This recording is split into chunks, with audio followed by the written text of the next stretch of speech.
Време на студентството ми. Един месец тук в Франция бяхме и се запознах с бъдещата ми жена тогава. И това е едната от причините да се ориентирам към тази страна. Шалефам. То от една страна и аз за музиката исках да отида другаде, да се срещна други музиканти, защото по тези години България беше, то не че сега е много по-отворена. Спомени. Не съм такъв тип човек, който да живее в центъра на града. Много неща се случват в този град. Даже французите му викат Ile de France, остров във Франция, защото действително е като остров. Няма нищо общо с останалата част страната, както е и Ню Йорк за Америка. Дава ти много енергия, от друга страна ти отнема много енергия, защото е страшно изморително.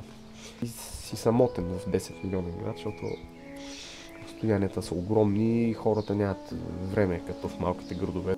Чувствам се много добре, защото се чувствам някакси у дома си, поради факта, че е космополитен град. И човек се сверява часовника. Те тук живее и пътувам от тук, където има работа в Европа. За да може да извлечеш звук и техника, това с години и часове тренинг, както при спорта. Това. Да имаш сила и издържливост, трябва да имаш регистър, диапазон, сила на звука, което е валидно за абсолютно всякакъв инструмент. Това е спорт.